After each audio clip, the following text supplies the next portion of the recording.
Ny vina toetry ny andro eny an-dranomasina ny alatsinainy 20 marsa amin'ny 9 maraina ka hatramin'ny talata 20 marsa amin'ny 9 maraina raha ny sara azo amin'ny zanabolana efa somary maimaina aloha zany amin'ny ankapobeny ny morontsiraka Madagasikara nazana zany mety hitana tandrivindraona amin'ny tsitokotoko hatrany any amin'ny morontsiraka avaratra andrefany nosy iny vao maraina be fa ny atoandro dia ny masoandro no mibahatoerana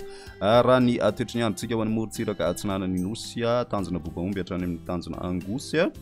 andraona mahalana ary ho avy atsimo ny rivotra ka ho 7 ka hatramin'ny 7 kilometatra isan'ora ny ranomasina kosa dia tombanana anonjabe ka mety anodidina ny ray faingo ka hatramin'ny 2 metatra ho an'ny tanjona angotsy hatrany manoro kosa indray anorana tandrivindraona vitsy indraindray ho avy atsimo ny rivotra ka ho 7 ka hatramin'ny 12 kilometatra isan'ora anonjabe ny ranomasina ary ny avy ny onja dia anodidina ny ray faingo 10 metatra manoro hatrany amin'ny taolanary kosa indray andraona vitsy ary ho avy avaratra ny rivotra ka ho 12 ka hatramin'ny 12 kilometatra isan'ora anonjabe ny ranomasina ka ny avy ny onja manodidina ny ray faingo 10 metatra ho an'ny taolanaro hatrany amin'ny tanjona vohimena kosa indray ho maina amin'ny ankapobeny ary io vaova amin'ny fitsokan'ny rivotra ka ho 7 kilometatra isan'ora izay tombanana hatratra 12 kilometatra isan'ora manakaiky ny taolanaro sy ny tanjona vohimena ary ny ranomasina kosa dia anonjabe ary hatratra ray faingo 10 ka hatramin'ny 2 metatra morontsiraka andrefan'ny Madagasikara kosa indray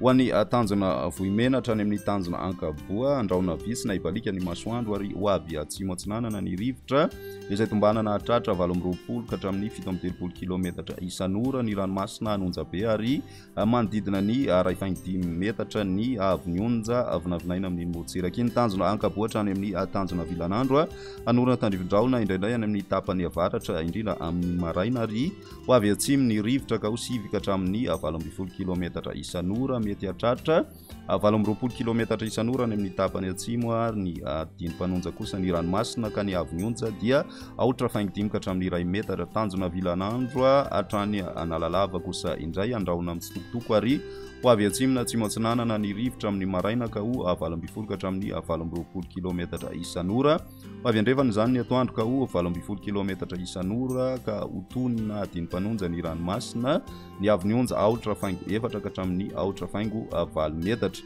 analalava hatrany amin'ny tanjona bobaomby kosa indray amaranantsika azy anorina tandrivindraona ary ho avy atsinanana ny rivotra ka ho 7 ka hatramin'ny 12 kilometatra isan'ora ho avy andrefana kosa zany ny atoandro ka ho 7 ka hatramin'ny 12 kilometatra isan'ora hatrany hotonina diny-panonja ny ranomasina ka ny avy ny onja aotra faingo 4 ka hatramin'ny 1 metatra